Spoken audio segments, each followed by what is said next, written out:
My esteemed friends, welcome to my channel. I am Alexander Musieyenko.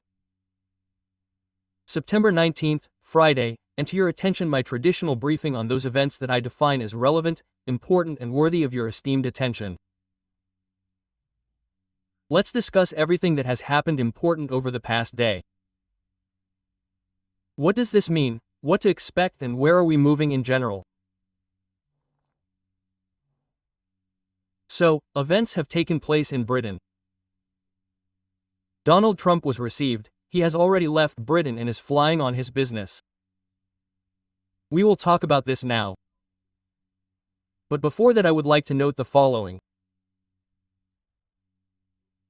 And the thing is that, I traditionally start with the situation in the war. This is the most important thing now, of course, what is happening, what to expect at the front and about our special operations. I will start with the fact that there have been encouraging hopes regarding the production of missiles. After all, the company that produces missiles Flying Go Firepoint has announced that they are ready to produce 50 missiles per month. That is, they are ready to increase. Of course, the issue is in financing, as far as I understand, but it is quite encouraging, you must agree. I think that this will make it possible to strike military facilities on the territory of Russia even more. And, by the way, this already has a very powerful international dimension. Even President Trump, who we will talk about later, in his interviews and in particular in the new one for the American TV channel Fox News, stated that after all, oil matters, and the price for it, and the possibility of its sale. So, preliminary information has appeared. Again, it has not yet been officially confirmed, I emphasize this, but it is very interesting. The fact is that the Kachuzhit project reports that in the area of the village of Voskresenka in Zaporizhia region, and in its occupied part, the headquarters of the 35th Combined Arms Army was set up. To destroy the occupiers, grass was set on fire near the command post, and the fire spread to the premises and dugouts, that is, a sabotage occurred. As a result of the sabotage, as a result of the smoke and filling of the command post with carbon monoxide, the occupiers could not escape. At least 18 officers were killed. That is, these are officers, these are actually command staff positions of the 35th Combined Arms Army. A very powerful result. I hope this information will be officially confirmed. Well, this means that the resistance movement is working in the occupied territories. And whatever it was, under great risks. This means that in addition to the resistance movement, our defense and security forces units are working, which systematically destroy the enemy, its manpower, equipment, resources in the occupied territories, and on the territory of Russia, as we know. Therefore, this is very important, good news, encouraging. Keep it up. What does it mean to strike the headquarters of the Combined Arms Army in one way or another? Yes, this does not mean that the entire army ceases to exist at once and that it has enormous problems there. But, firstly, it at least disrupts coordination, normal command and the work of the headquarters, and therefore all the links. Yes, it would seem that the unity of command in the army is continuity, there can be no vacuum and so on. That is, someone must step in to perform duties. There is a senior by position, a senior by rank, if the positions are equivalent or if they are not and so on. This is all spelled out. However, there is an important point that while all this is happening, while some other officers are starting to get into the swing of things, while this process is going on, the implementation of those operations that were started is disrupted. Normal coordination, communication and the implementation of combat missions by army units are disrupted. This is a very important point in fact. And in this case we see that this could have happened. And I hope that this will really have a negative impact on the activities of the 35th Army in the future. And besides, it's pressure. It's always like that. It also has a psychological dimension. Well, actually, wow. Here, it would seem, everything should be under guard, everything is under control, everything is normal, And here you have sabotage, not even a strike from the air or from somewhere, but here you have sabotage. Well, you must agree, it's, well, worth a lot. Therefore, success to our resistance units, to all those who continue to resist the occupiers who are illegally on our Ukrainian land. They will burn, they will blow themselves up, there will be very big problems, and let them not count on the loyalty of the population. Another good news. Drones of the Security Service of Ukraine hit the Gazprom-Takim Salavat enterprise in the Russian Republic of Bashkortostan. This is confirmed by sources of the Security Service of Ukraine in a comment to NV.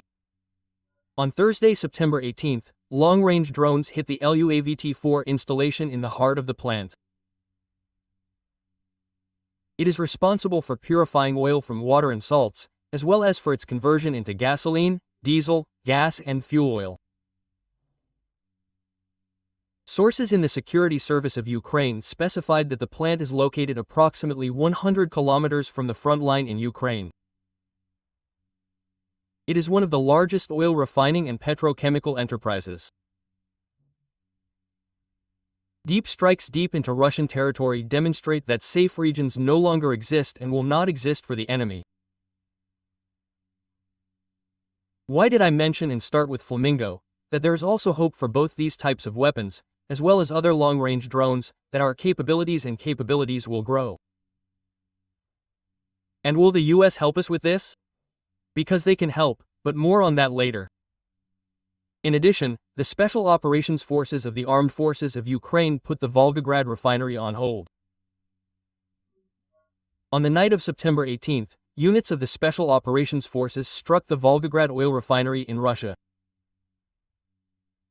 It is noted that the Volgograd refinery is involved in ensuring the needs of the enemy's armed forces.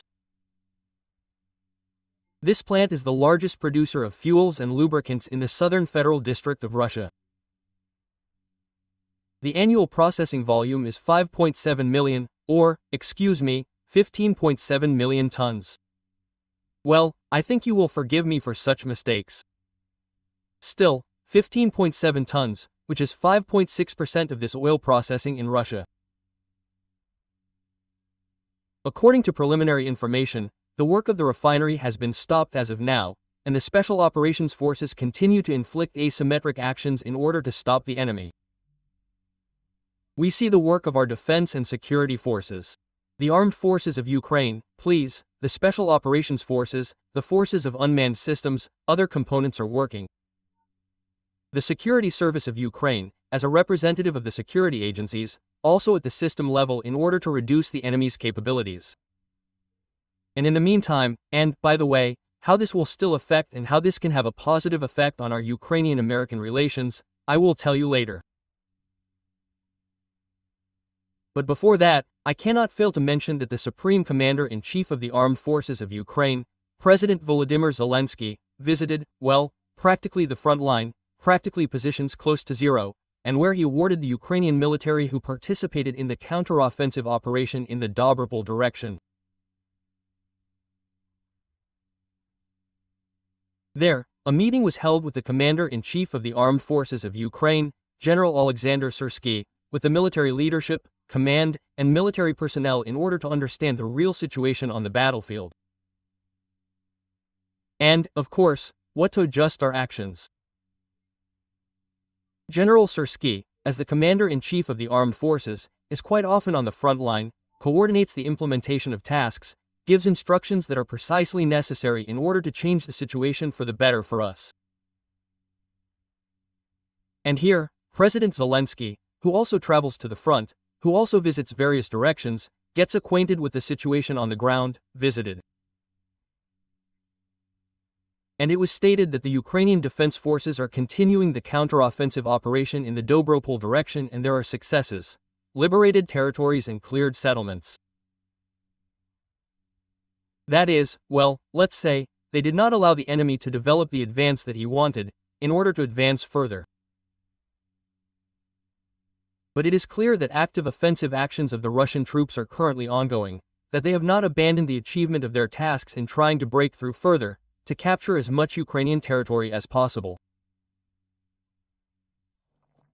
And the priority task, as it remains for them the capture of the Donetsk region. Our forces are doing everything possible to weaken the enemy. Even Trump, the US president, has already noted that much more Russians are dying. Although his rhetoric earlier tended to say that everyone is dying, this must be stopped immediately. And here there is such a statement about the Russians. Well, so it is simply impossible not to notice how much the enemy is suffering losses. And here, for example, statistics from the Institute for the Study of War show that in the Kup'yansk direction, Russian troops suffer 10 times more losses than Ukrainian ones. Russian troops in the Kup'yansk direction are probably losing 10 times more people than Ukrainians. The commander of one of the Ukrainian units reported that the occupiers operate in small infantry groups, but their soldiers are poorly trained and lack food and water. This is stated in the publication of the Institute for the Study of War. On September 17, Russian troops tried to advance in the north of Sumy and Kharkiv regions, but without results. Ukrainian military personnel recorded attempts by sabotage groups to cross the river and gain a foothold in the forests. The Russians use armored vehicles only for indirect strikes. It is expected that with the onset of cold weather, their mobility will decrease, in particular due to the inability to actively use motorcycles. In the Volchansk direction, Russian soldiers are moving in small groups, 2 or 3, gathering into larger forces before the attack. The enemy uses similar tactics near Toretska. There, the enemy is testing the front line with small fire groups and trying to break through to Ukrainian positions. Well, here's the news. That is, we continue to inflict maximum losses on the enemy. And this is very important. And it is important, for example, in order to achieve an advantage for us and ensure a position of strength. President Volodymyr Zelensky just stated that Ukraine can force Russia to make peace, provided that it has sufficient army strength and long-range capability. He emphasized that the world can help with this with strong sanctions. Russia needs to be forced to make peace. Ukraine can do this if it has sufficient army strength and long-range capability. I emphasize this. This is important. We are thwarting all Russian plans. Plans to destroy our state. Our defense is always active. This is what I constantly talk about in my videos.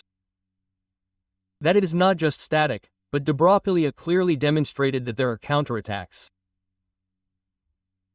Our Sumy region shows where these measures are being taken in order to finally oust Russian troops from Ukrainian territory. We have proven that Ukrainians can achieve the necessary results, even when many in the world expect results from Russia. And what results from Russia?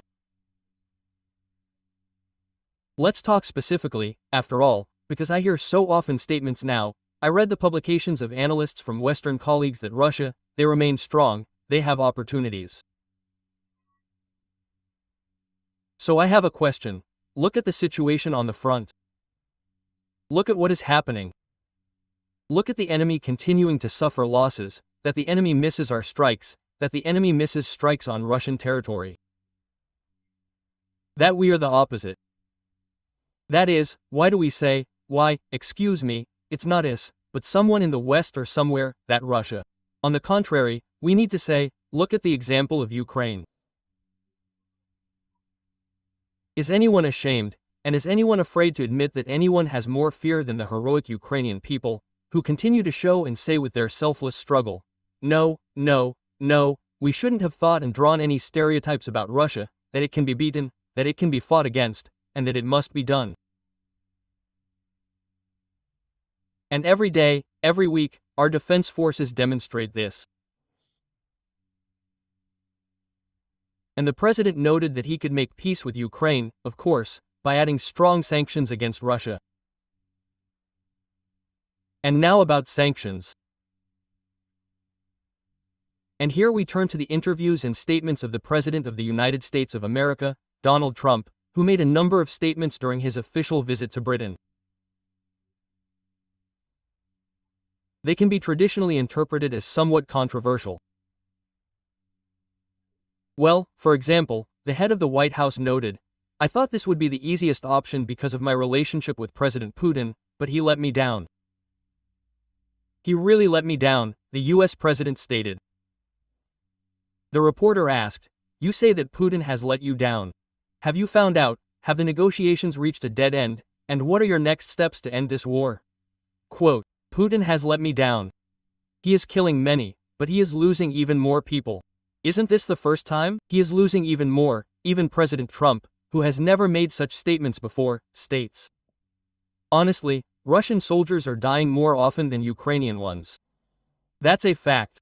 But he has let me down like that. You know, this does not affect the United States yet, because there are oceans between us. Unless it will lead to a world war. The US president noted that we, that is, the US, will sell NATO countries large amounts of weapons for Ukraine. And at the same time, Donald Trump stated that now is not the time to demand a ceasefire from Putin. "If necessary, I will take tough measures. We need to continue to put pressure on oil prices." And just look at how controversial it is. How do you understand all this? On the one hand, they will sell huge amounts of weapons for Ukraine's needs through NATO countries, the American president says. On the other hand, he says that now is not the time to demand a ceasefire from Putin. The question is, when is the time? And he talks about the price of oil. That is, be that as it may, we have not yet heard such a clear, decisive strategy from the American president, but what to do next? And this is exactly what the reporter asked when he asked a question during the interview. But, it seems to me, something is emerging and the puzzle is being put together. And it is being put together primarily thanks to Ukrainian actions on the front and thanks to our deep strikes deep into Russian territory. And now I will explain why. I think that today the strategy of the American president and the US government will be to continue to support Ukraine.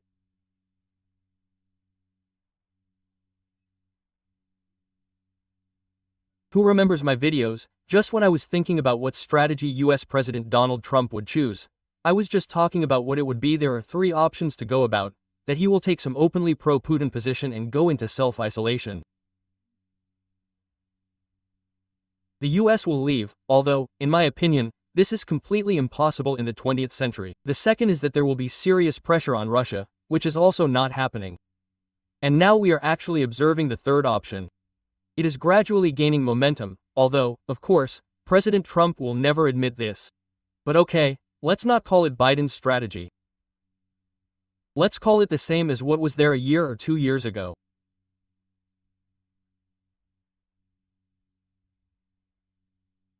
That is, the same options that we need to support Ukraine, exhaust Russia, put pressure on it so that Putin is ready to eventually sit down at the negotiating table, but without, well, let's say, any arguments and tools to declare his total absolute victory.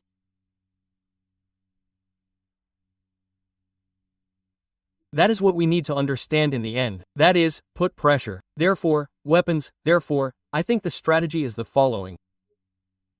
Support Ukraine, for example, until the onset of cold weather, until the same winter in the expectation that the situation will change and the Ukrainian defense forces will finally be able to stabilize the front line. Well, the Russian troops will be forced to stop and, without achieving operational success, take an operational pause. And then more favorable conditions will develop for Ukraine, unfavorable for Putin. As a result, this should push him to negotiate. This may be one of the points. And the second, that in fact there may be a comprehensive work aimed at a significant reduction in the price of oil. A similar thing, among other things, by the way, was proposed by US President Ronald Reagan at one time regarding the containment of the Soviet Union, which ultimately led to. This is one of the reasons that led to the deconstruction and subsequent disappearance of the USSR from the world map as a whole. The price of oil was one of the tools. True, then the USSR was stronger than today's Russia. And it took more time for this comprehensive operation to work in the end. And in this aspect, the interests of the US and Ukraine can find common interest. For example, long-range strikes by the defense and security forces on Russian refineries reduce Russia's capabilities in this area.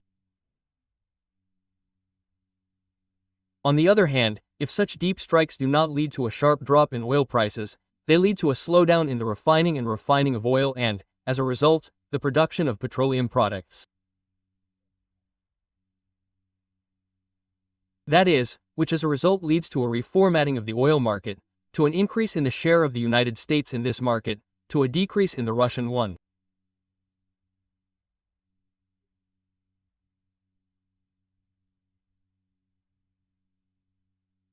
If we add to this that America can carry out appropriate work within the framework of cooperation with its partners in the OPEC Plus organization, especially with the Middle Eastern oil monarchies, so that they increase oil production, and accordingly, an increase in the amount of oil and petroleum products on the market will certainly lead to a drop in prices, then this may ultimately work, by the way, Trump said in an interview that he said not only about the price of oil, he also said about the impossibility of producing and selling.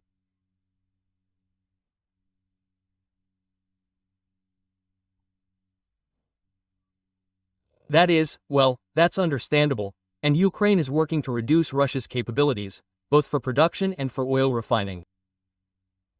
This is exactly what the American president meant, and Ukraine is doing this.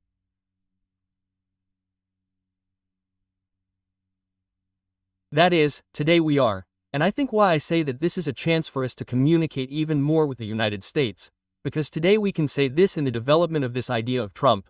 Look, unlike some of our European partners from the European Union, we are moving forward and talking about our hellish sanctions, directly affecting the reduction of oil production and refining by Russian refineries and absolutely reducing the volumes and their potential.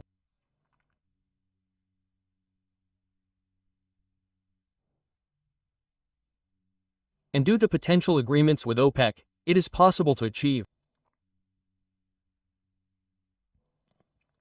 In addition, lowering the upper limit for Russian oil to $47.60 per barrel.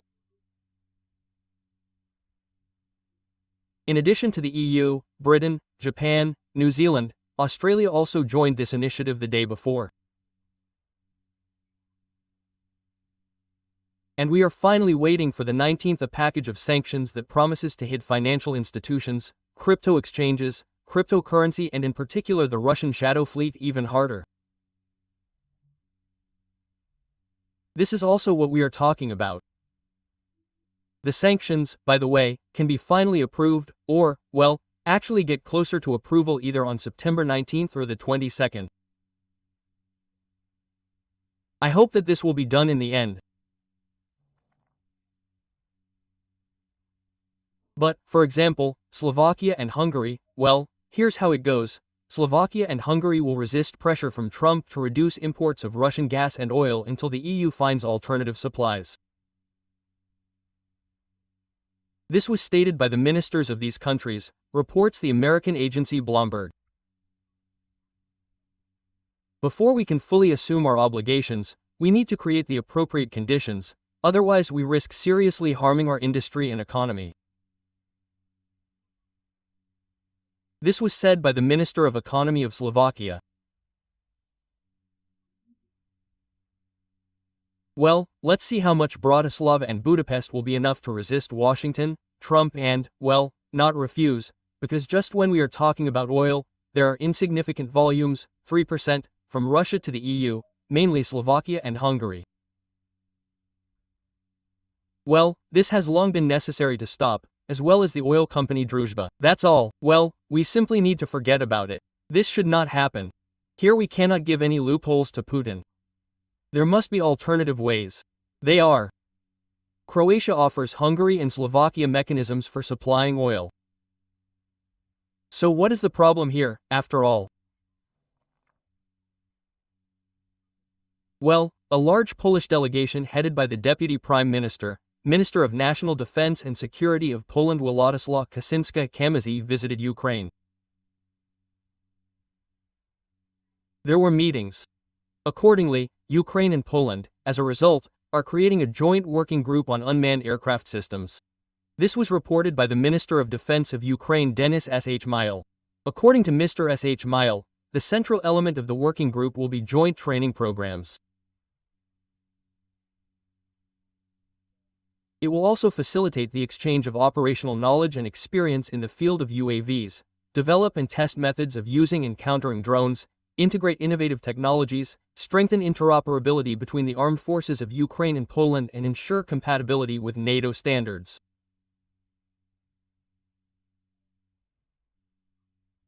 The parties also signed a joint declaration on strengthening security and defense cooperation. And here are the results.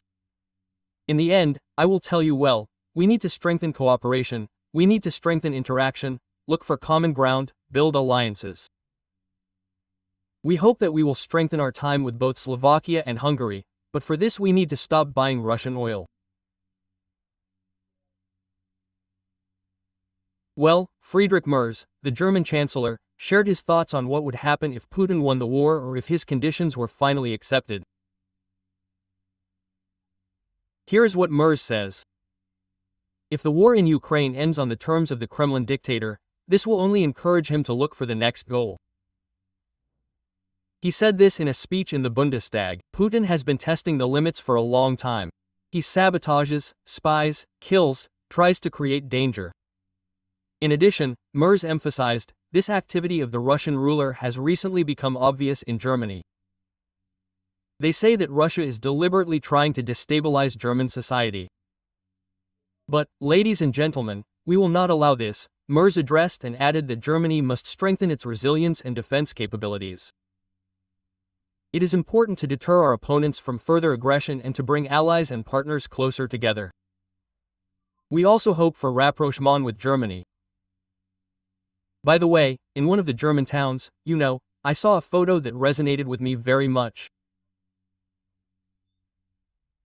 I will tell you frankly, because in this photo there was a German shop in one of the towns, on which it was written that Jews were forbidden to enter.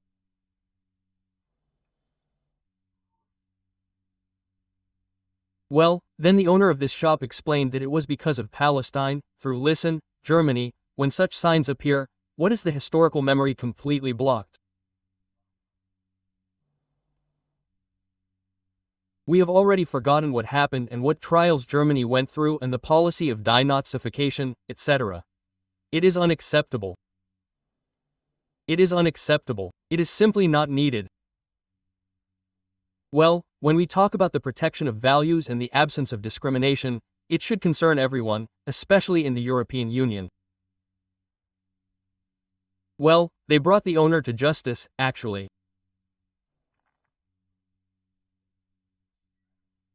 Well, there is also news that South Korea has begun an investigation into reports of Russia's alleged supply of nuclear reactor modules for North Korea's semi-submarines. Friends, I will not even continue to comment on this news. I will simply say this.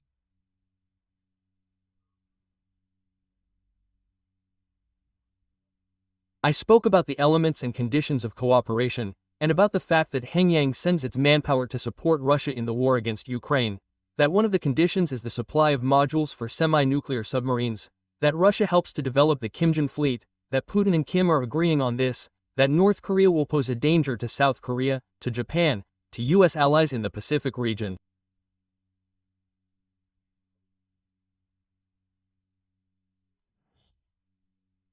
Therefore, simply because of this, because of the fact that such forecasts and such predictions and analytics, it ultimately finds its official reflection precisely with arguments. And I ask you, please subscribe to my channel, do not forget about your comments, likes. Let's promote Ukrainian language analytics on our YouTube. And I also remind you that despite everything, we look with confidence and God's help and move only forward. Take care of yourself and glory to Ukraine. Yeah.